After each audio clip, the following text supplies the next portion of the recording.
So, ano ba yung Pentateuch? Penta means 5. So, Genesis, Exodus, Leviticus, Numbers, Deuteronomy. And those books ay sinulat ni Moses. Siyempre, ginamit lang siya ni Lord at maisulat ang 5 books na ito. So, ang Pentateuch contains stories about the creation of the world, the flood, Abraham, Isaac, Jacob, the children of Israel in Egypt, the Exodus, and the time the children of Israel spent in the wilderness before entering the promised land. The books also record the law God gave to the people on Mount Sinai, which laid down the regulation for sacrifice, worship, and daily living. The Pentateuch is also called the Torah. So, ito ang Pentateuch, the Genesis, Exodus, Leviticus, Numbers, Deuteronomy. At napakaganda ng librong ito kasi nga, makikita nyo kung sino nagsulat, kailan, bakit, at ayan, ano yung key verse. So, Rose Book of Bible Charts, Maps, and Timelines. So, isa-isahin natin. Ang Genesis ay sinulat ni Moses. Of course, ginamit lang siya ng Panginoon. What? The beginnings. Dito makikita yung creation. When?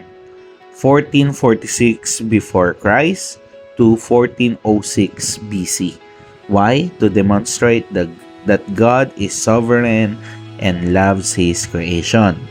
This outline, the whole chapter 1 to 11 says creation, fall, and flood. 12 to 25 chapters, si Abraham, story ni Abraham. Chapter 26 to 36, ay story ni Isaac and Jacob. While chapter 37 to 50 ay about Joseph. The key verse, sabi ng Genesis 17:7, I will establish my covenant as an everlasting covenant between me and you and your descendants after you for the generations to come, to be your God and the God of your descendants after you. So, ito ang Genesis kabuuan. Ang Exodus ay isang book sa Bible kung saan part ng Pentateuch na sinulat din ni Moses, at ito'y sinulat, it's all about deliverance from slavery. Sinulat to ni Moses ng taong 1446 BC to 1406 before Christ. Bakit sinulat? To show God's faithfulness to the covenant and provide Israel with guidelines for holy living.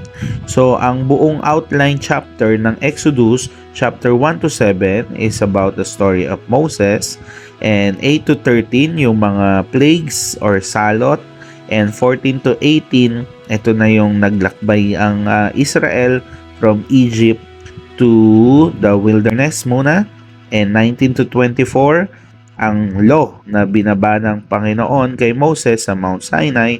At 25 to 40, ito na yung binili ni Lord na gawin yung tabernacle, yung mga kasuotan, damit, mga mesa, etc. And the way they worship the Lord. Key verse in Exodus 3:14, God said to Moses, I am who I am. This is what you are to say to the Israelites, I am has sent me to you. So this book ng Exodus, napakagandang basahin. Part din ng Pentateuch itong Leviticus. Ang Leviticus sinulat din ni Moses at tungkol sa law and sacrifice. Ito'y sinulat daw 1446 BC to 1406 before Christ. Bakit sinulat? To instruct Israel on how to be holy and to be a blessing to others. Ang buong Leviticus ay from chapter 1 to 7, it's all about sacrifice. Chapter 8 to 10, about priesthood. 11 to 15, clean and unclean. Chapter 16, Day of Atonement.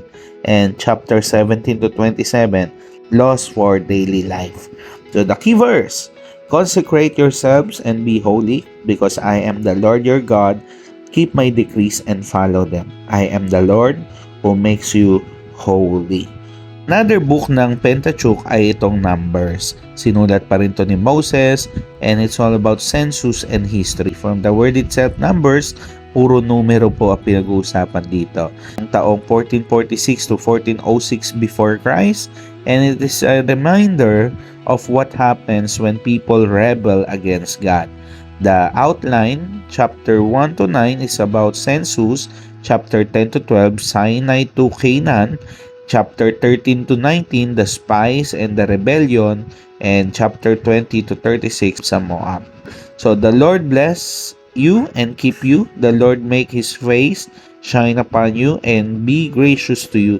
The Lord turn His face toward you and give you peace. Numbers chapter 6 verse 24 to 26. So last part nga ng book ng Pentateuch is the Deuteronomy. Sinulat pa rin ni Moses at it's all about sermons na sinulat niya sa taong 1446 BC to 1406 before Christ to remind the people what God expects from them. And the chapters 1 to 4 is about the journey review, yung kanilang pinanggalingan, tinawid sila ni Lord sa Red Sea, etc. Chapter 5 to 28, the laws, second sermon ni Moses. Chapter 29 to 30, the covenant or the third sermon. So the final farewells ni Moses, dahil siya ay mamamaalam na po rito, ay mababasa sa chapter 31 to 34. In Deuteronomy 6:4 to 5, hear, O Israel, the Lord our God, the Lord is one. Love the Lord your God with all your heart and with all your soul and with all your strength. So yun na po ang kumumpleto sa Pentateuch or the Torah na isinulat ni Moses for the Israel na ginamit ni Lord si Moses. So laking tulong talaga ng Rose Book of Bible Charts, Maps, and Timelines. Salamat sa nagbigay sa akin ito at sa gumawa rin ito. Salamat po. God bless everyone.